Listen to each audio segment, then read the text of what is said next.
KATT FM, Oklahoma City. KATT HD1, a Cumulus station. The Rick and Brad Show. On Rock 100.5. The KATT. So Christopher Titus is in town. He is doing one performance tonight. Just one show, right? Yeah, one show. One show tonight. Two shows in Austin tomorrow, and then Dallas after that. He is at Mitchell Hall at UCO in Edmond tonight, and you can go see him. And the tickets are available through Ticketstorm.com. Yeah, this is my Angry Pursuit of Happiness tour. Why do you ever? I had a conversation with Lewis Black one time, and he said to me, I said, if you could go back and do it all over again, what would you do different? Because he didn't get successful until later on in his late life. 70s. Yeah, late 70s. Lewis is like late. He said, if I had it to do over again, I wish I would not get as pigeonholed into the angry thing as I have been. Right. Like, I would like to do things where I didn't have to just complain. Yeah. And I wonder about you with the mental health, the family strife, just the drama of everyday life. Right. Like, if you look back through the titles of your tours and your specials and your albums, they're all about, like... bleeding, death, pain, mental... Norman Rockwell is bleeding. Fifth annual End of the World tour. So, Love is Evil. What's it?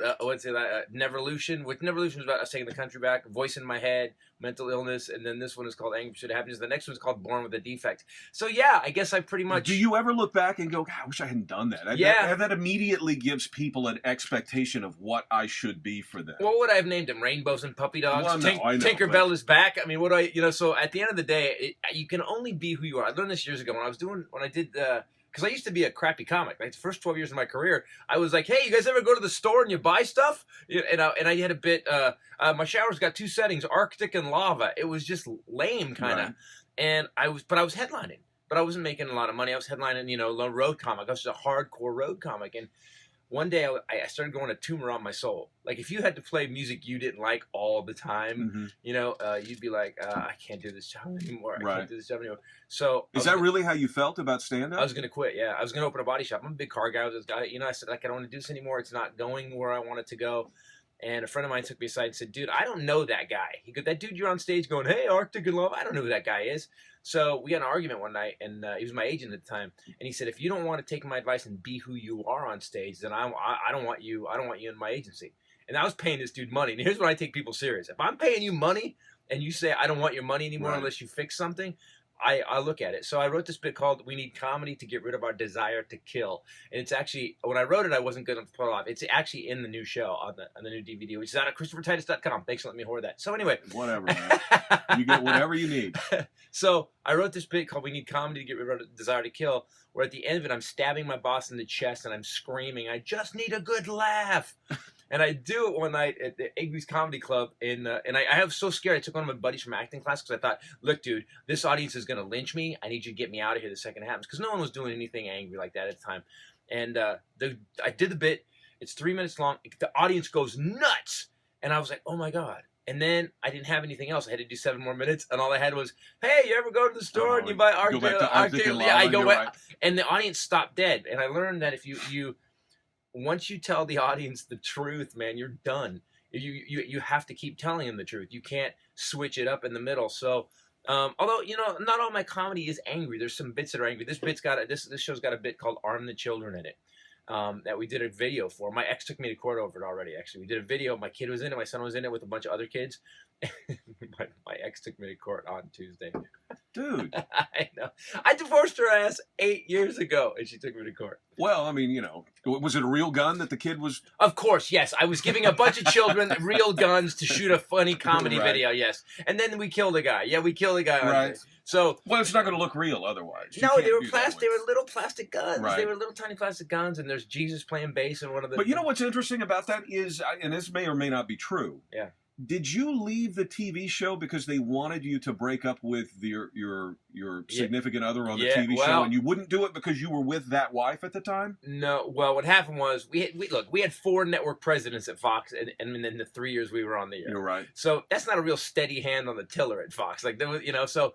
We'd got Doug Herzog, who now runs Comedy Central, was our first guy. He was great. He got Titus on the air. He's great. He's the kind of guy you go and go, we got this idea. He'd listen to Dean, goes, does it work? I go, it's really funny. He goes, good. And then if it sucked, he would come in and go, hey, that sucks. Don't do that anymore. But up until it sucked, he was like, yeah, it's working. Go ahead. So then we had to, this president, a woman named Gail Berman, and Gail Berman came in and she sits down, and Dharma and Greg had just cheated on each other, like literally that year, and their ratings had gone up a little bit.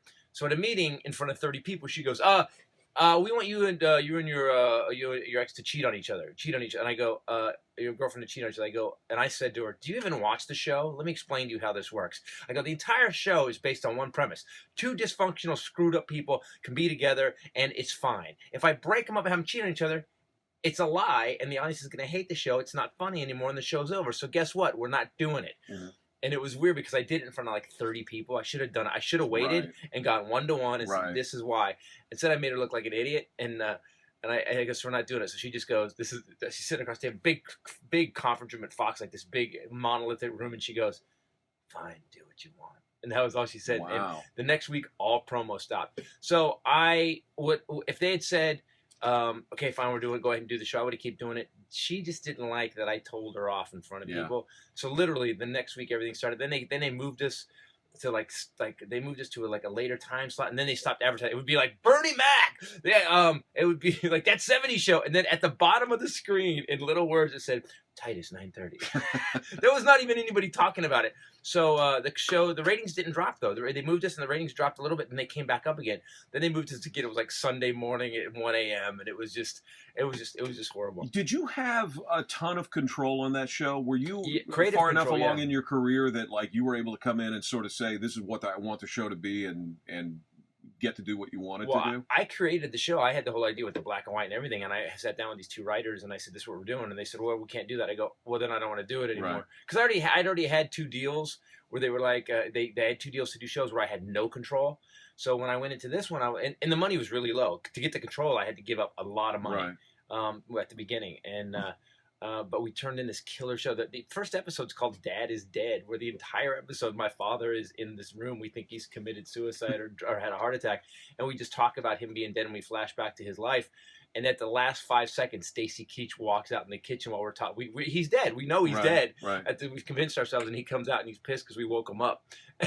How much is Stacy like your real dad? So close, it was ridiculous. My dad comes down. We're doing the pilot of the show, and Keach has a history. Oh yeah, yeah. Right. So he's rough and tumble. He's old school Hollywood. So my dad comes down, and my dad, the real parallel lives. A bunch of wives, hardcore drinking, everything. Mm-hmm.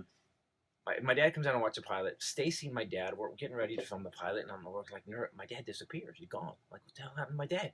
And about 5 hours later, it's him and Stacy come back, a little bit looser than they left. Right. And Stacy walks up to me, puts his arm around me, and he goes, I got it. And he just walked away. So it's cool, yeah. They even looked alike. You had to be excited when Sergeant Stadenko was hired to be your dad. Dude, huh? He was so good. Working with Stacy was weird. One of the biggest laughs we ever got on the show, a comic named Robert Hawkins. I don't know if you heard of Robert Hawkins, but he was one of the writers. I brought in a bunch of comedians to write, and they were like, comedians don't know how to write. I'm like, comedians have to write because they have to eat. Yeah, right. I go, they know how to be funny because they have to get on that stage in some horrible town and actually get paid so they can put a roof over their head. Trust these Ivy League writers who are getting paid by the network. They don't know how to write because they've never been on stage. So I would bring these road guys in.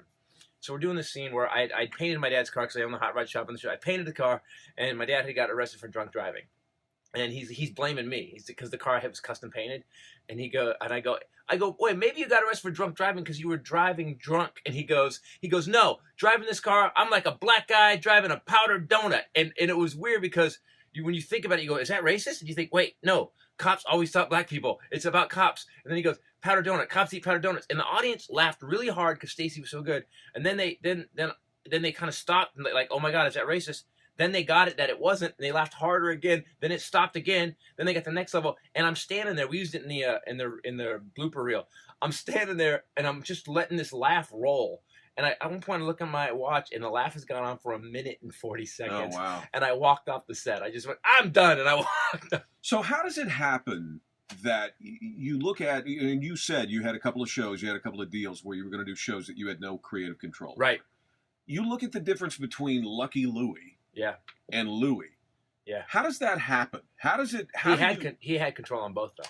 But Lucky Louie was just your standard goofy, over the top, not that funny not as funny. Not that Louis is You funny. could just funny. say I think even Louis C.K. would go, it wasn't good. It wasn't good. It just wasn't good. And they tried to do something. They really tried to do a new version of the Honeymooners. If you look at it. Yeah, right. And it didn't work. So how does he go from that to the other one? How do you get from where they wanted you to be to where you knew you should be? You take a stand, man. That's the weird thing about Hollywood. Everybody wants to be famous and wants to make money. And if you chase, I learned this a long time ago. If you chase money and success, it's like a hot chick. It just turns and walks away. You know, the chick you're trying to hit on, and you're just working too hard, and she's like, "Get away! You're desperate and weird." That's what success is like. If you don't give a crap about success and money, you say, "No, I want to do something great. I really want to commit to excellence." All of a sudden, success chases you. So it's almost like the same thing as you were talking about with your stand-up. Like once you start being real. Yeah. Once you bring whatever the reality is, all of a sudden she starts looking at you and saying, "Oh, maybe I want to get to know that." I mean, guy. in this show, I do a Philip Seymour Hoffman bit. You know, by the way, can you believe that people say, "Oh, it's so bad"? 50 bags of heroin? Oh, Did he not think that might go sideways on right. him?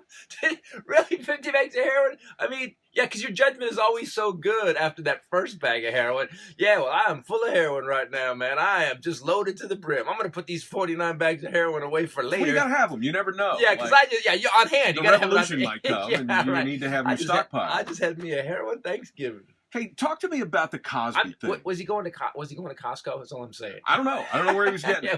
Was it Kirkland heroin? Talk to me about the Cosby thing, because I've reached a point where, like, I was really fascinated with it when it first started to happen. When Hannibal said what he said, and it sort of caught fire. Yeah, it was really interesting because I remember those accusations when the girl filed the suit the first time, and being shocked by that. Really, Bill Cosby had that stuff going on. And then it went away. And then when it came back, people really were interested in it, whereas they weren't so interested in it the first time. Well, what happened was so I heard about it or something. I was looking through Facebook one day, and I heard Hannibal, and Hannibal, I loved his comedy, so I was like, what did Hannibal talk about? And I watched it, and I went, huh. So I have a podcast, the Titus podcast, ChristopherTitus.com. So so I go back and I start checking it out, right? And I start going through the history of it, and because I want to do a podcast about it, and in 2008, Cosby settled a class action lawsuit with 8 other women. And the reason it got settled is because there was a 9th woman in an airplane coming to testify. They literally settled it while she was in the air on the way to court. So then I go, what the hell's going on now? Here's the thing. If one woman says you molested or raped her, that's someone you made mad at dinner or you broke up with. If 27 women say you raped. Well, I said this the other day. I said, okay, because we're at 30 now. The Syndra, did it break? what's her name was the last one. So it broke 30. God, I'm going for the record. You see. But let's say that there's 2 of them that you can completely discredit, right? And say, no way this happened. Right. Didn't happen. Couldn't have happened. Still got 28. 28. But here's where I am with this, and this is what is bugging me about it right now. There are some old school guys that are joking about Cosby now. Yeah. That were never joking about Cosby before, and they're getting laughs with it now, and it's kind of encouraging them to continue joking about it. Yeah. And I look at that and I think, if I were you, right, and there was somebody that wasn't necessarily a colleague, but a comic that you knew of that was from your era, you would know those from my era, way back in the 40s when Titus that's not what I'm saying. But you're also not from the Bill Cosby era. No. So, but if there was a guy that was that you guys were all working the clubs and out, and because Cosby reached a level where he's doing TV and he's he kind of like got out of the clubs. Iconic. He's iconic. Right. But if there's a guy that you guys are working the clubs and you're touring, even if you're never in the same city with him, you'll hear those stories. Yeah. So for someone, I hate to use his name, but for Bill Maher to start joking about Bill Cosby, don't tell me he didn't know those stories before. Well, that's the weird thing is we all heard, it's 2 generations behind me, 2 or 3 generations behind me, Cosby, and we heard about it on the road. I remember being a young comic and hearing about, because when he had the Cosby Show, he would work Harris Tahoe, and I'm like, why the hell is Bill Cosby, who's got the biggest show on TV, working a casino? Well, it turns out that Cosby also is a gambler. And Cosby, from what I heard was allegedly Cosby had lost so much money at the casino he owed them. Oh wow. He owed them like 10 years of bookings, like once a year. So that's fine. That makes sense. I would have done that. Sure. Hey, I don't have to pay. I can just perform. Right. Okay. So that's fine. And then I heard that I said, what does Camille look like? Because no one ever saw Camille. And comics were laughing. Go, well, there is no Camille. No one's never seen her. But there's these young girls. Allegedly, is what I heard, that he would fly around with them. So it's been going on for a while, from what I heard on the road. It's all alleged. Right. And we don't know. The man's never been convicted. Exactly. We don't know anything about anything. It's never gone to court. Right. But it has gone to court. But some of the way it hasn't gone to court, you just got to question it. Here's what I'll tell you. I have two heroes. When I was 5 years old, I'd go to sleep listening to Bill Cosby every night. Yeah. I got past any kind of nursery rhymes by the time I was 5. I decided in a small apartment in North Hollywood with my psychotic mother, my mentally ill mother, that I was going to be a comedian when I was 5 years old. I decided to be a comedian because of Bill Cosby, my brother whom I slept with, which changes it. By the way, after what he's done, my brother whom I slept with, that album title means something totally different. Right, yeah. So I decided he's one of my heroes. I decided to finally have the guts to stand up when I bought a Reality What a Concept, Robin Williams album. So I lost 2 of my heroes this last year, but because Cosby's dead to me now. Yeah, right. And Hannibal, I don't even know what that Cosby hasn't filed a suit against Hannibal. See, I think that's interesting. He hasn't. Not only has he not filed a suit against Hannibal, he's never defended himself against these women that have made these claims in public, which I think speaks to what's going on too. Well, it's worked for him. Yeah, he didn't do it in 08 either. It's worked for him. If saying nothing works for you. Remember that interview? Yeah. He was in an interview, and the guy asked him, and he just shook his head. Right. Just shook his head. You're on radio, and he just shook his head. So talk to me about the fact that guy was that heroic to you. What process do you go through? At what point do you say, I'm done with him? The 24th woman. Right. No, but the 24th rape allegation. Is there a moment where you go, I love what this guy did? And can you still love what he did? I mean, the stuff that you loved about him, it's still. Oh, I have a Cosby. It still is what it is. Oh yeah, I have a Cosby cadence. I mean, I'll be telling a story about my dad, and now I'm 6'2" white guy. No one goes, that's Cosby, but I'll go. My father bought a ski boat from the insurance company for $50. It was in 3 pieces, and he put it back together. Then put his family in it. That's an assassination attempt. But if you listen to the Cosby, my father, it's the same cadence. So I've learned from Cosby. But I think at the end of the day, man, it's as a fan, it makes you really sad. I don't think there's anybody out there, because we've all been a fan of Cosby. Even if you're never like, I don't really like Bill Cosby, you could still sit down and listen to the albums and understand why it was funny. Absolutely. Now the problem is, once you taint a comedian that hard, you can't listen. It's harder to listen to the albums without going, fat. Right. He allegedly raped a bunch of people. Yeah, right. You cannot hear that anymore. So it changes it. Yeah. But then again, if it was Doug Stanhope, who came and said, yeah, Doug raped 28 women, you'd be like, oh, wow, I can't wait to hear his next album. Yeah, right. I cannot wait to hear that new bit. But there wouldn't be the hypocrisy that there would be. I mean, a lot of the thing with the comedians, and I don't know if this was even part of the deal with Hannibal, because I don't know if he still does it, but you go back to early in his career, Eddie Murphy, Chris Rock talked about it. There's a lot of those young black comedians that came after Cosby that talked about him lecturing them. Right. Then Cosby lecturing just the general public about pulling their pants up and stuff. Oh, he did it at the NAACP? Yeah, right. That speech he did was crazy. And so when that happens, and then all of a sudden you're proven to be like, well, now wait a minute. You were the guy that...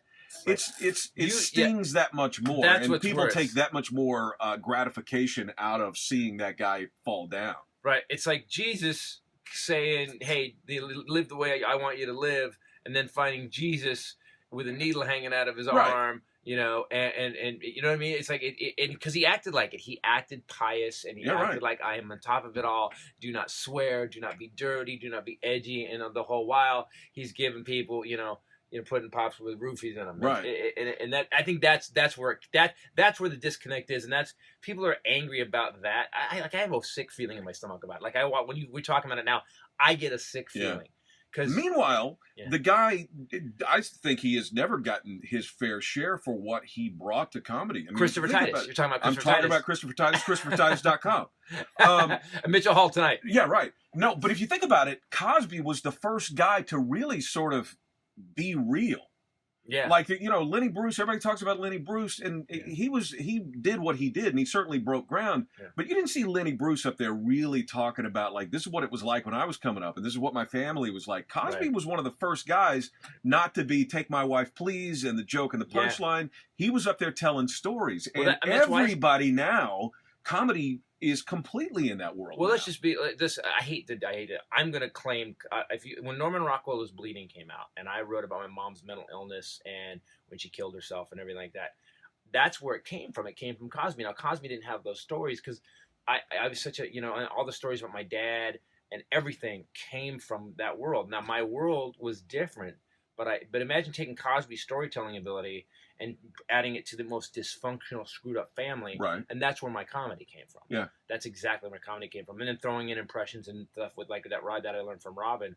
And that's where it came from. And so, at the end of the day, Cosby did break a lot of ground. He did make it so a lot of guys could really be honest and talk about their lives. But man, it's such a weird thing to do this your whole life and be 70 whatever and now have it happen. Yeah. Like what a bad ending to a kind of a really shiny story. But the other part of that then is because we see this a lot in politics.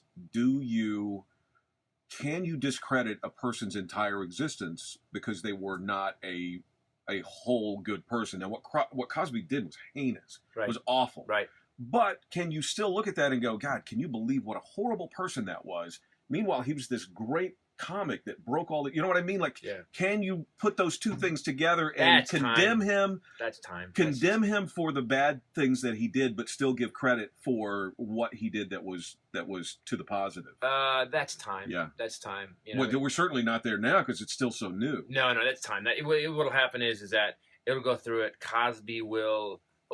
Michael Jackson was up for you're right. That's a great example. And the second Michael Jackson died, everybody when he made like $1 billion the next year after he was dead. Elvis was a overweight drug addict who you watched young girls panty wrestle, but Elvis was also the I love me some panty wrestling. No kidding. I love me some panty wrestling. That's all. Come on, panty. Wait a minute. No, don't take them off. Leave them on. Panty wrestling. Sonny, Red, go find some girls to wrestle in their panties. Yeah, I just need panty wrestling.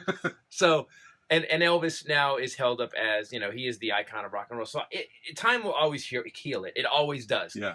But right now, I think for Cosby, for the rest of us, we're going to go on with our lives. Cosby's going to die when he dies, 15, 20 years, whatever it is. And then we're going to go, oh my God, Bill Cosby's so great. Yeah, right. Remember those rape things? Yeah, I remember that. Right. But did you hear this album? Yeah, right. And then it'll go back. He'll still be iconic.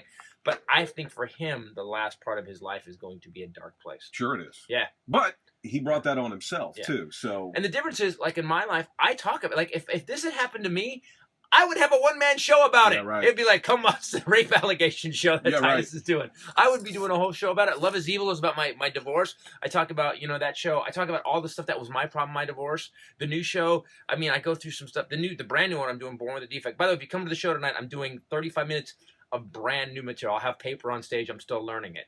It's all about having kids. I have kids. You have kids? I do. How many? One. How old? 8. 8's a good age. Yeah. They're moving, they're wiping themselves, and they aren't demanding as much yet. You can still run them. Your kids are what, 10 and 13? Yeah. Don't have kids, people. Never have them. Don't have them. Do not have them. They're little disease-filled skin bags. That's all they are. They live between 1 and 5 in preschool. Kids are just a war crime in plastic pants. That's all they are. I noticed that you and your first wife had split up, and you've been with your. We didn't just split up. It was a plane crash. Yeah, my divorce left a debris field, man. It was bad. But you got married. You've remarried, and which I swear I'd never do. You and your current wife. Yeah, you've been together for a while. 6 years? We've been married a year. We've been together. Well, I met her. It's weird, man.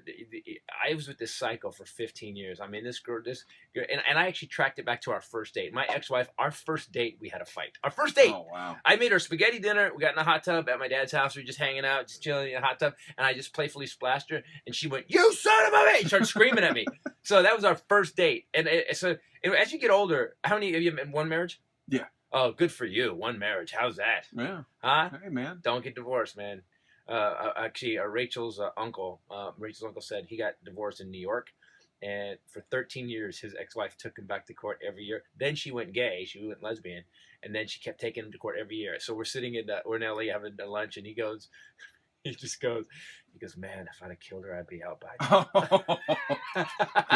If I'd have killed her, I'd be out by now. But you and your wife now don't have kids, and so I was going to say you didn't have any kids. What's the deal? And you just answered that question. Yeah, she gets to be stepmom. She gets to be stepmom, and my kids love her, which really makes my ex really mad. By the way, my ex is basically, I married Gollum. I married a version of Gollum with fake boobs. And my new wife is 5'11", totally natural, beautiful, gorgeous, brilliant genetics. She's got 2 college degrees. She's a comedian, and my kids love her. So my ex-wife is living in hell. That, by the way, that's the best revenge in a divorce. Yeah, right. Find somebody. Don't try to hurt the other person, but find somebody. Like make after my Let ex. your kids do the dirty work. Yeah, they're SEAL Team She's 6. so great, and you can just hear from across town my ex-wife going, "That's great, so good." Well, I'm glad things are going well for you, man. Where do you go from here? So you got you're working on the new material. You're going to do a new stand-up special? Look, Carlin did 21 albums and 14 comedy specials, and like comics always go, "Man, Titus, you write so much." Everyone actually like I'm a monster. They're like, "Titus, every year and a half you got a new 90 minutes." Yeah, but nobody else wants to be a comic. Everybody else wants to be a movie star or a TV star. I've had my own TV show. I got a Writers Guild nomination with no college. I've written movies. There's a movie I want to do called Special Unit. We're doing a movie called Special Unit. Due to the Fairness and Disabilities Act, the LAPD has to hire 4 handicapped undercover detectives. Oh, that's funny. And I play Nick Nolte's mugshot, pretty much. I play the worst cop in LA. So that's coming up. We'll be doing that in the next year. But so that's my big goal, but comedy, here's the thing about comedy, and this is why I want to be there. I go to the Springsteen School of Performing. I've been lucky in my life. Bruce Springsteen's a fan, which is weird. I got to meet him and hang out with him. It's on if you watch Voice in My Head, ChristopherTitus.com, there's a 30-minute bit about meeting Bruce Springsteen on it. And I've watched him for years. I've been a fan since '84. I've gone to all the concerts, and I got to tell you, man, the dude gets on stage. He doesn't have to. The man can walk on stage and do the same 5 songs because they're all 35 minutes long and walk off. He doesn't. He does 3.5 hours. He does all his new material. Then he does some covers, and on top of all the hits you want to hear. And I saw the last note of the first song is the first note of the next song, and the dude doesn't stop. In fact, at one point in the last concert we saw, because he's 63 now, the band walks off to take a break, and Springsteen picks up an acoustic and stays on stage. It doesn't stop. So I asked him one day, I was backstage, and I go, "Dude," I said, "how do you do that?" And he goes, "Man, I don't know how to do it any other way." And I thought, that's exactly it. Yeah. So when I hit that stage, I want that audience. I want to become the best. Because you know why? Because then you can't run my career. People, be good at what you've chosen to do, because no one can ever take it away. Hollywood could go, "Titus, we hate you. Get out of Hollywood. We never want to see you again." I go, "Great, I'm going on the road. I'll still be making more money than I can, and I get to do what I love. I get to direct it. I don't have some 25-year-old Ivy League douche coming up to me and going, if you have a degree in theater, and I work for the network now, and I don't really believe that what you're doing is funny." Really? Have you ever been on stage? Have you ever written a joke? Have you ever written a script? No, then shut up. And that's why I don't have a TV show. There you go. And that's why. So go see Christopher Titus tonight, 7 o'clock at Mitchell Hall at UCO. Tickets still available through Ticketstorm.com. You get all the info at where? ChristopherTitus.com. That's right. It's a good show, man. It's an hour and a half at least. Thanks for coming in, man. Dude, it was great, man. We had a serious conversation. We did. Yeah, it's great. See how we do? People are going, I hope that's not a lecture at the show. It's not. It's jokes, people. Let's go. I'll give you, by the way, in your kids, now have you been bought into the whole kid thing? Like they're just special and here's your life? I don't know. I mean, I just kind of like, she's just who she is. Right. I love my kids because I hate jail. That'll do it. That's a good motivation for some people. That's all you need. Go see Christopher Titus tonight, 7 o'clock at UCO. 8:52. Rick and Brad back in just a minute. The Rick and Brad Show. KATT, the KATT.